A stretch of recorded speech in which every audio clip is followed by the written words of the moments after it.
Marcelin Bilomba, bonjour. Bonjour, M. Jean-Baptiste. Merci de répondre à notre invitation. Votre intervention très attendue de tous. La première question, comment vous vous portez? Ça va très bien, merci. En tout cas, je vous souhaite un bon week-end. Je me porte bien. Bien. Marcelin Bilomba, nous parlons avec vous des projets présidentiels financés par les FPI, particulièrement les infrastructures scolaires et hospitalières, dont les travaux ont déjà été débutés au Casse-Oriental, les cas de Kalenda Moudichi et puis du 4 janvier, les hôpitaux de la Mouya comme Saint-Jean-Baptiste de Cancellé. Alors, dites-nous, pour commencer, quel est le rôle de conseiller du chef de l'État dans ce projet? Merci. Vous avez cité 4 projets ou 4 sites à Mbujimayi, mais il y a aussi 2 sites à Mupompa. Ça fait 6 sites. Alors, quel est le rôle du conseiller? Les conseillers n'exécutent pas de projets. Les conseillers ne gèrent pas de projets. Le président de la République a des conseillers. Et c'est l'exécutif qui gère les projets. Et dans le cas d'espèce, c'est FPI qui a été choisi comme véhicule pour implémenter les projets. FPI, c'est un compte spécial. Et les comptes spéciaux de la République démocratique du Congo sont dans le périmètre du trésor public. Sauf que c'est un compte spécial, comme le mot l'indique, c'est géré d'une manière tout à fait autonome. Mais, je répète, tous les comptes spéciaux sont dans le périmètre du trésor public. Alors, revenons à FPI.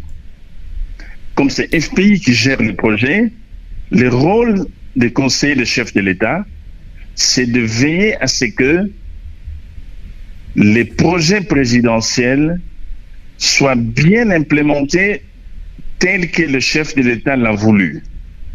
Et c'est pourquoi nous suivons à la lettre au sein des comités de pilotage. C'est ce que les gens peut-être ne comprennent pas. Les comités de pilotage est présidé par le directeur de cabinet du chef de l'État.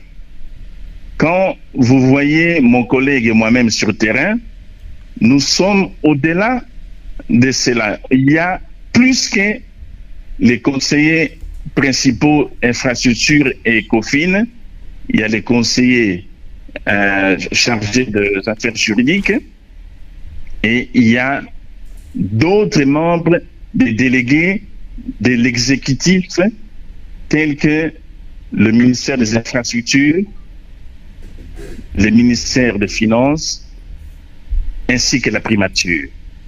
Mais si vous nous voyez sur le terrain, c'est pour veiller à ce que tout se passe très bien, au millimètre près, nous assurer que les projets s'exécutent correctement et conformément au cahier de charges. Nous ne gérons pas, nous n'exécutons rien, mais nous sommes l'œil du chef de l'État pour nous assurer que tout va bien. Marcelin Bilomba, les gens continuent quand même à décrier les maquillages des chiffres, les coûts exorbitants de la construction, par exemple, d'une école, estimé à 3,7 millions. Un peu de clarté sur ça. Bon, très bien. Vous savez, avant qu'on en arrive au montant de 14 millions, je vais vous donner le détail. Bien. Aujourd'hui, les 14 millions ne sont pas dépensés. Contrairement à ce que les gens pensent. Les 14 millions sont logés dans 2 banques commerciales. Je cite Equity et Sofibank. Et le décaissement s'est fait d'une manière progressive. Selon les chiffres de la dernière réunion du comité de pilotage, si je ne me trompe, on aurait décaissé à cette date-là 2 600 000 sur les 14 000. Alors on décaisse comment? On s'assure que les taux de décaissement doivent correspondre au niveau d'exécution des travaux. En fait, c'est sur présentation des factures. Et ça, je peux vous assurer, le processus est rude.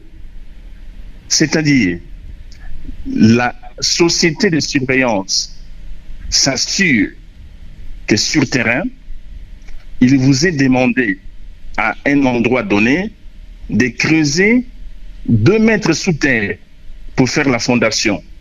Si vous avez creusé à 1,50 m, ils vont vous dire non, continuez.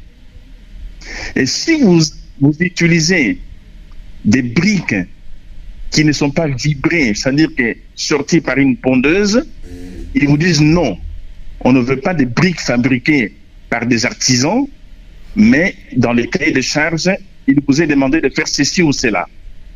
Alors, ce que je viens de vous dire, ce serait beaucoup plus clair quand on aura dépassé les niveaux, je dirais, de la ceinture. Parce que quand on est encore au niveau de fondation, on a l'impression que rien n'est fait. Mais quand vous allez constater que les complexes hospitaliers ou les complexes scolaires et que le niveau d'exécution est arrivé au niveau de la ceinture, ce qui est prévu pour décembre de cette année, il y aura une émission avec la société de surveillance et les entreprises de Mbuji-Mayi qui ont gagné les marchés. Alors, à ce moment-là, on peut vous expliquer pourquoi ça coûtait 3 millions pour un complexe hospitalier. Je m'explique. Il s'agit de bâtiments, des équipements, parce qu'un hôpital sans équipement, ce n'est pas un hôpital. Et puis, parlons des cancellés. Il y aura une morgue, il y aura une banque de sang, et il y aura une source de l'énergie. Alors, quand vous dites que c'est cher, alors, je m'excuse, c'est la contre-information, c'est la désinformation. Alors, n'oubliez pas, nous sommes à Mbuji-Mayi, une ville enclavée. Pour accéder à Mbuji-Mayi, retenez bien, un sac de ciment coûte 24 $ à Mbuji-Mayi. Il coûte 8 $ à Kinshasa. Je dis bien 8 $ à Kinshasa.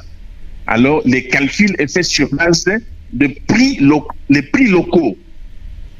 Alors, quand vous faites le ciment à 24 $, les ferrons, n'en parlons pas. Et d'ailleurs, des barres de 8, on n'en trouve pas en Mbuji-Mayi. Alors, est-ce que vous pouvez imaginer le calvaire des sociétés qui construisent à 24 $, tel que c'est fait dans le bordereau de prix, et les ferrons qu'on ne trouve même pas, il faut faire venir de Kinshasa ou de Lubumbashi. Venant de Kinshasa, le seul endroit qui pouvait nous aider, c'est le port de Domba, qui n'est pas encore très opérationnel, sauf que il y a un opérateur qui essaie de relier avec beaucoup de difficultés. Alors, tout ceci réuni, ça expliquerait pourquoi les bordereaux de prix indiquent des chiffres qui semblent être élevés. En réalité, on les a même rabattus. On a demandé aux 6 entreprises qui avaient gagné le marché. Ce sont des entreprises affiliées à la Fédération des entreprises du Congo, dans le FENC. Et que ces entreprises ont obéi à une procédure de passation des marchés. Ce sont des ingénieurs qui ont tout vérifié et revérifié, et on a obtenu les approbations nécessaires. Vous pensez que toutes ces procédures, on a trompé tout le monde pour sortir des projets surfacturés? Bon, raisonnons en absurde. Si c'est surfacturé, donc ça bénéficie aux entreprises de Mbuji-Mayi. Donc, ce sont elles qui vont gagner. Je dis bien par absurde. Mais dire que c'est surfacturé pour que ça profite à ceux-là qui n'exécutent pas des projets, ça, ce serait des accusations gratuites. Pour ce qui me concerne, je ne connais pas les 6 entreprises. Je ne les connais pas. Posez la question à toutes ces entreprises. Ces entreprises m'appellent. Je leur ai dit, vous devriez payer les travailleurs en utilisant la voie bancaire. Et que Si quelqu'un vous appelle pour une rétrocommission, dites-le moi. J'en ferai mon problème parce que le chef de l'État nous a donné des orientations claires. Je suis très à l'aise et que ce serait très bien, en plus de 2 sociétés de surveillance qui sont sur le terrain, s'il peut y avoir encore d'autres surveillances au niveau de l'Assemblée provinciale ou d'autres structures, ça ne ferait que renforcer les contrôles et vont s'assurer qu'il n'y a pas eu de surfacturation. On n'en a pas besoin. 14 millions, on suffit parce qu'on a travaillé en contraction des budgets pour arriver à ressortir ces projets pour lesquels, une fois fini, les gens vont se rendre compte que l'hôpital de la Mouya n'était pas un hôpital, c'était une boerie.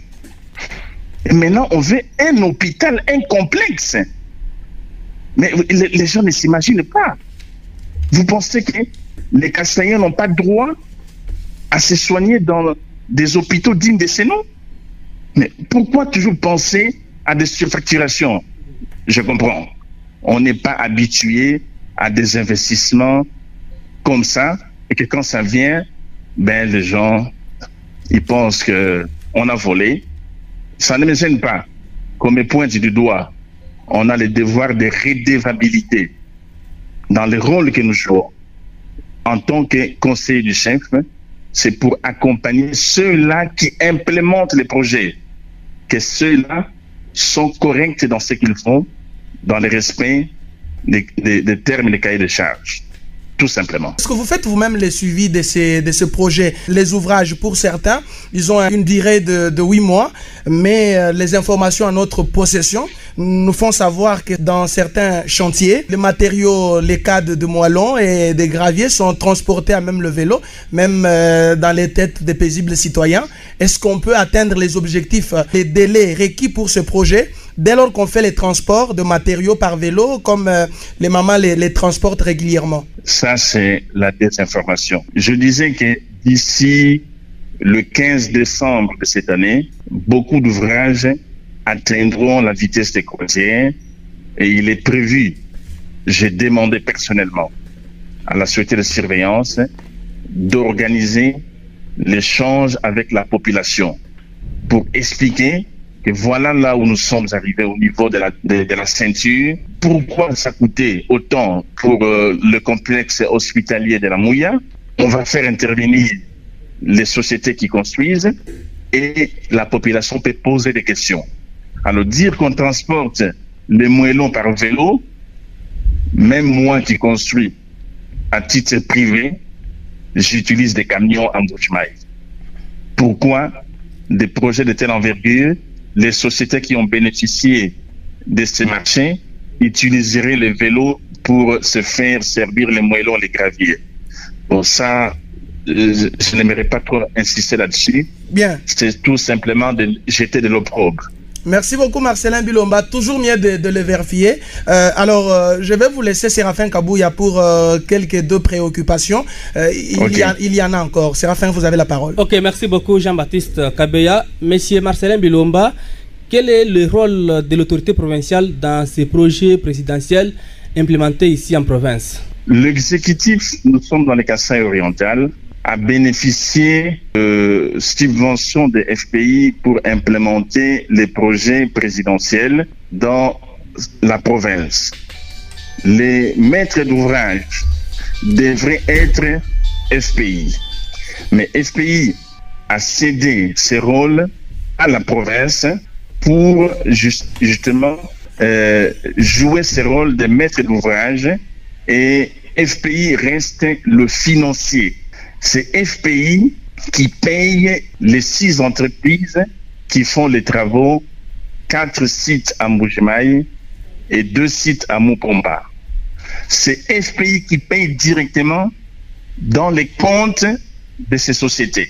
Les gouverneurs ou madame le gouverneur des provinces, donc les gouvernorats, jouent 2 rôles. en tant que maître d'ouvrage, il doit veiller à ce que tout se passe très bien. Et un deuxième rôle, on a choisi 2 agences locales d'exécution. Il y a le gouvernorat et le diocèse de Mbuji-Mayi. Ce sont ces 2 agences qui travaillent de près au quotidien avec les différentes entreprises. Mais au-dessus de tout ça, il y a les gouvernorats. Les gouvernorats veillent au respect du cahier de charges. Mais le gouvernorat ne gère pas l'argent. Je répète, le problème, il est là. Le vrai problème, c'est l'argent. Et je dis et je le répète, Madame le gouverneur, ne touchez pas à l'argent. C'est FPI qui décaisse. Et à ce jour, on a décaissé 2 600 000. L'argent est dans des comptes, mais c'est décaissé progressivement. Voilà. On n'a pas sorti 14 millions. On n'a pas dépensé encore 14 millions. Quand on aura dépassé 14 millions, on aura constaté que les ouvrages sont terminés. Voilà. Les gens s'excitent pour rien. Ils s'excitent pour rien. Qui les réclament, on comprend. Mais quand ça commence à déborder, à faire des invectives, écoutez, ça c'est rien du tout. Le vrai problème, c'est l'argent. Voilà. C'est-à-dire? Ah, mais vous savez, moi je ne suis pas un prêtre, hein? Donc je ne suis pas là pour encaisser les coups. Les donneurs de leçons, mon intervention de ce jour, par respect pour la population a besoin de voir les ouvrages. La population n'a pas besoin de petits problèmes, de querelles stériles. La population a besoin de voir que l'hôpital de Kanselé doit être fonctionnel. L'hôpital de la Mouya et la morgue à Kanselé ainsi que la banque de sang et les 2 complexes, pas des écoles si locaux, je dis bien complexes scolaires, avec tout ce qu'il faut pour accueillir autant de milliers d'élèves, des terrains de football, des préaux, des réfectoires et tout ce que vous voulez, des sanitaires et tout ça. Alors arrêtez d'accuser abusivement les gens. Faites votre contrôle, l'Assemblée provinciale. Multipliez le contrôle. Si vous n'êtes pas satisfait, allez au-delà. Demandez l'audit organisationnel des projets pour vous assurer s'il y a eu surfacturation ou pas. Mais arrêtez des invectives. Le problème, il est là. Ils doivent faire leur travail, mais arrêtez des invectives. Et la prochaine fois, si ça continue dans ce sens, je le dis, je vais citer des noms. Et je sais ce qu'ils ont voulu faire, les députés. Marcelin Bilomba. Je pèse les mots. Marcelin Bilomba. Je pèse. Vous parlez d'un audit parlementaire. Comment les députés pourront passer à cet exercice dès lors qu'ils n'ont jamais été informés? Un principe du développement communautaire stipule que tout projet conçu sans nous et contre nous, l'Assemblée provinciale dans son rôle régalien, conformément à l'article 198 de la Constitution, article 39 de la loi 08/012 sur la libre administration de province, comme l'article 87 du règlement d'ordre intérieur de l'Assemblée provinciale. Tous ces soubassements révèlent justement que l'Assemblée provinciale est autorité budgétaire. Et comment on peut procéder à un contrôle parlementaire dès lors qu'on n'a jamais été informé? Vous avez amené les projets en Mbuji-Mayi. L'Assemblée provinciale n'a jamais été tenue au courant. Je ne veux pas faire du juridisme. Je n'ai jamais bloqué l'Assemblée provinciale de ne pas faire son travail. Mon rôle n'était pas d'aller voir l'Assemblée provinciale pour avoir un quitus quelconque. Les projets, c'est des projets présidentiels. Et je le répète, FPI, ce n'est pas pour la première fois que FPI déploie des projets en province. FPI le fait dans les Hauts-Katanga, FPI le fait dans les Tanganyika, on n'a pas vécu tout ceci. FPI le fait dans le Congo central, on n'a pas vécu tout ceci. Qui jouent leurs prérogatives, allez poser cette question aux députés. Je ne les ai jamais empêchés de faire quoi que ce soit. Mais arrêtons de faire la politique de l'Autriche. Quand les députés, et je citerai des noms la prochaine fois, quand ils veulent perturber Madame le gouverneur de province, parce que les députés voulaient de l'argent. Et je leur ai dit, vous n'aurez rien, l'argent sur le projet. Vous n'aurez rien. Parce qu'elle ne touche pas, elle ne gère pas. Si vous estimez que c'est vous, l'autorité budgétaire, comme ils me l'ont dit, et je sais qui sont venus me voir, 3 députés. Cherchant l'argent, vous n'aurez rien. Mais si vous estimez que vous avez droit à quelque chose, parce que vous semblez le dire, allez voir Madame le gouverneur, vous lui demandez dans le budget alloué à l'agence locale d'exécution, c'est la surveillance. Alors faites la surveillance avec Madame le gouverneur dans ces cadres-là et vous serez rémunéré. Et c'est combien qu'on a donné? C'est même peut-être moins de $100 000. Alors on va se battre pour ça? Marcelin Bilomba. Mais parce, non, que, écoutez, parce que vous avez cité trop, c'est trop, ouais. Parce que ce n'est pas tout le temps que je réagis. Trop, c'est trop. Il faut arrêter d'accuser les gens abusivement. Le peuple n'a pas besoin de ça. Mais parce que vous avez besoin des ouvrages, des résultats. Et j'ai dit que la prochaine fois, je viendrai le dire à Mbuji-Mayi. Parce que moi, je n'ai pas la langue de bois. Je viendrai à Mbuji-Mayi et je le dirai à l'opinion. Parce que je connais ces gens. Alors, il faut arrêter. Alors, Marcelin Bilomba, parce que vous avez parlé des agences locales d'exécution, l'ALE, alors, ces agences ont quel rôle? Parce que nous savons que quand il y a ces agences locales d'exécution, il y a une dotation, mieux, une subvention pour ces agences. Les cas échéants, c'est l'agence locale d'exécution gouvernorat et diocèse de Mbuji-Mayi. Ces agences ont-elles recruté où? Est-ce qu'elles ont des activités génératrices de revenus, comme nous les voyons sur d'autres cieux? Rapprochez-vous de ces deux agences. Il y a le gouvernorat et le diocèse de Mbuji-Mayi. Posez-leur la question. Il s'agit de projets de l'État. Il n'y a pas de secret. Ils vont vous dire quel est le rôle qu'ils jouent et combien on a payé. Mais c'est clair, il y a la transparence. Il n'y a aucun problème là-dessus. Aucun problème.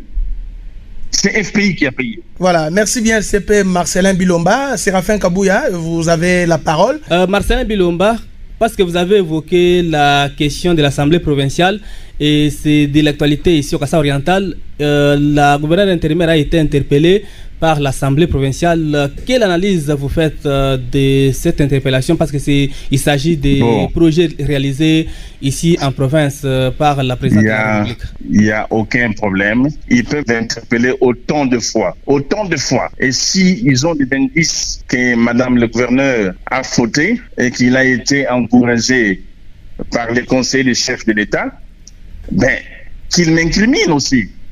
Comme ça, mon chef va m'interpeller que j'ai encouragé Madame le gouverneur à ne pas respecter les cahiers de charges. Mais le problème n'est pas là. Je me répète, je sais ce que les députés voulaient. Je leur ai dit non. Moi, je leur ai dit non. Je vous le dis moi-même. Je leur ai dit non. Alors, s'ils continuent, je vais citer des noms. Alors, ça, c'est un. La deuxième chose, le problème, il n'est pas spécifique au Kasaï oriental. C'est la vulnérabilité des assemblées provinciales. Est-ce que vous ne vous posez pas la question? Sur 26 provinces, combien de provinces doivent organiser des élections pour élire de nouveaux gouverneurs? Mais c'est parce que nous avons lancé des députés provinciaux qui sont dans la vulnérabilité. L'État ne donne pas d'une manière régulière les fonds de fonctionnement, les émoluments pour les députés. C'est pourquoi les députés vont dans le débrouillardisme. Et ça, c'est pas correct. Est-ce que je réfléchis à haute voix? Moi, je n'ai jamais peur d'exprimer ma pensée, de le dire ouvertement, même si ça crée des polémiques. A-t-on besoin des assemblées provinciales vulnérables? Sincèrement, on doit repenser. Nous sommes encore dans l'apprentissage de la démocratie. Ça a été trop vite, aller en besogne. Doit-on continuer comme ça? Des assemblées provinciales vulnérables qui ne font qu'embêter leur proie? Leur proie, c'est le gouverneur. C'est ça le vrai problème. Voilà, merci beaucoup Marcelin Bilomba. Je rappelle que Marcelin est conseiller principal du chef de l'État et il répond justement sur le projet présidentiel qui sont financés par les FPI au Kasaï oriental. Alors on va prendre Serge Kayeya pour ces quelques préoccupations, je crois deux. Serge, bonjour. Bonjour Jean-Baptiste Kabeya, bonjour Séraphin Kabouya. Je voudrais intervenir, je suis vraiment attiré par les propos de tout à l'heure de notre invité. Marcelin Bilomba nous dit dans ses propos que lui, comme conseiller chef de l'État, joue le rôle de l'œil du président de la République dans ses projets présidentiels attendus de tout le vœu par le peuple kassaïen. Mais la Constitution, lorsque j'ai fait la Constitution nous dit que la personne habilitée à représenter le chef de l'État en province, c'est le gouverneur de province. Alors, parce que ce sont des projets présidentiels, pourquoi est-ce que le conseiller Marcelin Bilomba ne pouvait pas accepter de laisser la latitude au gouverneur de province, Madame Jeannette Longa, de jouer son rôle d'être l'œil du chef de l'État dans ce projet, suivre de près ce qui se passe au GIS et fait rapport et lui reste à la présidence. Pourquoi est-il descendu vite pour jouer ce rôle de l'œil alors que le gouverneur est là au regard de la Constitution? Ça, c'est la première question. La deuxième, je suis en train d'avoir l'impression qu'il y a un complexe de supériorité parce que à suivre le ton avec lequel Marcellin Bilomba parle, faisant l'identité pour... Les députés sont élus. Marcellin Bilomba n'est pas élu, il est nommé conseiller de chef de l'État. La deuxième question est laquelle, Serge? Si aujourd'hui l'Assemblée provinciale du Kasaï-Oriental a invité Marcellin Bilomba pour éclairer la lanterne de la représentation provinciale, va-t-il accepter de venir éclairer l'opinion à travers l'Assemblée provinciale comme dans une interpellation? Merci. Enfin, est-ce que le conseil de chef de l'État est informé que les ouvriers qui sont dans certains chantiers, dans ces projets présidentiels, sont impayés? Il y en a qui ont déjà enregistré 2 mois, il y en a qui ont enregistré 4 mois et d'autres sont impayés. Qu'a-t-il déjà fait? Quelle est son implication par rapport au paiement de ces ouvriers-là? Merci. Merci beaucoup, Serge Kayeya, de la pertinence de cette intervention. Mais déjà, la question sur l'interpellation de Marcellin Bilomba, est-ce qu'il est prêt pour être entendu par les députés? Déjà, il faut dire que c'est un administratif. C'est l'exécutif qui doit répondre à l'Assemblée provinciale comme nationale. Et Marcellin, la première question de Serge Kayeya, pourquoi vous êtes venu en province jouer le rôle de l'œil du chef de l'État alors qu'il y a déjà un autre œil ici, c'est l'autorité provinciale qui représente le chef de l'État? Nous sommes dans l'apprentissage de la démocratie. Les gens ne comprennent pas. Je ne me suis pas en place de Madame le gouverneur. Je n'ai pas empêché Madame le gouverneur de travailler. C'est elle qui exécute, c'est pas moi qui répète.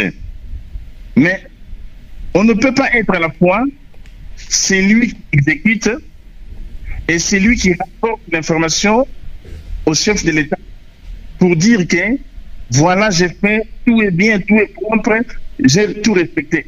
Non, on ne peut pas être juge et parti. C'est pourquoi les conseillers, ils sont là pour veiller à ce que ce que fait l'exécutif correspond au vœu du chef de l'État. Mais ça me paraît pas évident. Mais ça n'empêche pas que Madame le gouverneur fasse son travail. Je ne l'ai jamais empêché. Vous pouvez lui poser la question. Vous êtes en Mbuji-Mayi. Posez la question. Si je l'ai perturbé dans son travail, moi je viens constater. Je vous répète, il y a un comité de pilotage et c'est présidé par le directeur de cabinet du chef de l'État. Il était venu à Mbuji-Mayi. Et pourquoi il était venu? Si ce n'était pas nécessaire, il ne devait pas venir laisser à Madame le gouverneur. Je pense que c'est une question qui cache la vérité et vous me verrez encore à Mbuji-Mayi.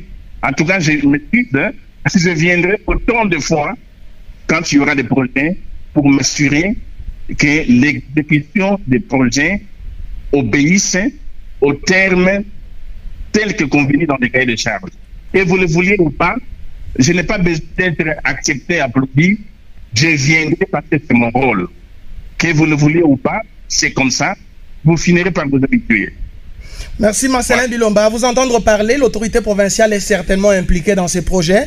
Alors que dernièrement, devant les militants de la Lucha, l'autorité provinciale a nié son implication dans ces projets en se dédouanant et vous jetant, n'est-ce pas, la responsabilité que ce sont les conseillers du chef de l'État.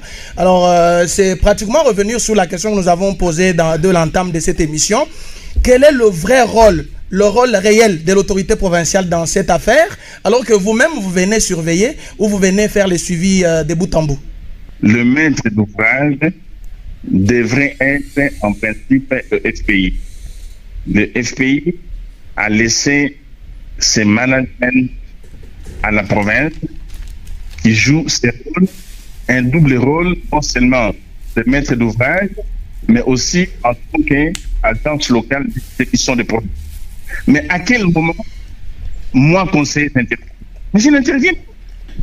Moi, j'avais veillé à la signature du contrat que les termes des cahiers de charges soient respectés et on a sélectionné. Qui a sélectionné les 6 entreprises?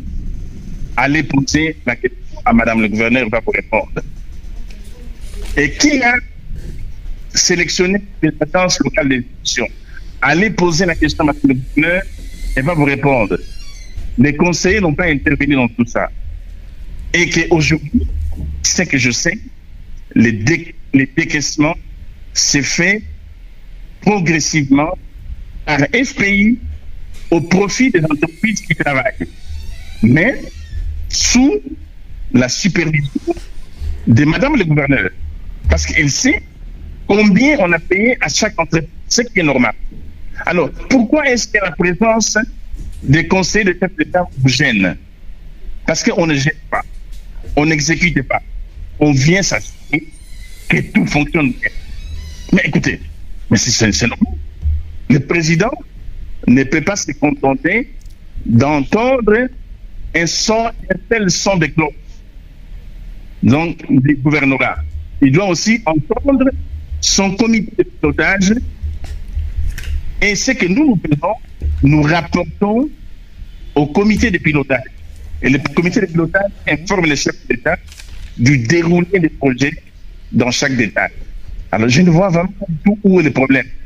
On n'est pas habitué à ça, mais on finira par... Et cela me ramène justement à la lettre du FPI datant du 17 juin 2021 adressée à l'autorité provinciale. Et dans cette lettre, le gouvernorat a été justement prise comme une agence locale d'exécution. Donc le gouvernorat joue certainement un rôle dans ce projet. Alors il y a une question de Séraphin Kabouya avant d'aller de l'avant. Voilà, Marcelin Bilomba, est-ce que la population à travers la société civile a été associé dans la conception de ces projets? Est-ce que tous les besoins de la population, les priorités ont été prises en compte dans ces projets? Si on écoutait toute la population, on mettrait une année pour sélectionner. Je pense que 14 millions, c'est un très peu infime. Et il fallait choisir des projets phares d'intérêt commun. Et c'est comme ça. On n'a pas chercher à réalité. Il s'agit de construction des centres de Mouya et Kantele et deux complexes scolaires, le 4 janvier et Kalenda Mouditi. Bon, maintenant, vous allez me dire peut-être que c'était pas sa priorité, qu'on pouvait faire autre chose. Alors, si on devait entrer dans cette exercice, ça aurait été très long. Qu'est-ce qu'on a fait? On avait laissé le FPI travailler avec la province, de choisir, de définir des projets prioritaires qui pouvaient cadrer avec cette allocation de 14 millions. C'est quand on fait cet exercice que nous, maintenant, au niveau du comité de pilotage, nous avons trié. Nous avons même éliminé certains pour nous concentrer ces ouvrages par rapport à l'enveloppe à hauteur de 14 millions. Mais je vous avoue sincèrement, Mbuji-Mayi n'est pas une ville. C'est un centre de et tout est à faire. Alors, ce n'est pas avec 14 millions. Donc, Mbuji-Mayi a besoin d'une transformation drastique. Ça demanderait énormément de monde. Et ça prend pas de temps. Je suis d'accord avec vous que l'opinion publique doit compter, mais si on devait faire cet exercice, on ne serait pas encore aujourd'hui en train de travailler parce que les discussions, il y aurait beaucoup de divergences. Je vous concède, mais il fallait décider quelque part. Est-ce que vous êtes informé que certains ouvriers de ces chantiers ne sont pas payés? Est-ce que vous êtes informé? Bon, les ouvriers qui ne sont pas payés, je leur demande qui viennent à votre radio, qui enregistrent leur nom et l'employeur qui les a employés et qui ne paye pas. Moi, je me charge à appeler ces employés pour vérifier, parce que là, c'est un son de cloche, mais je dois aussi entendre l'employeur. Je ne connais pas, je ne m'immisce pas, je ne gère pas. Vous voyez? Je ne gère pas, mais je viens simplement constater est-ce que les choses fonctionnent bien par rapport à ce que les ALM disent. Ce qui est tout à fait normal. Ceux-là qui disent qu'ils travaillent, qui ne sont pas payés, qui s'enregistrent, nom, prénom, téléphone et le nom de l'employeur, nous allons nous charger de vérifier.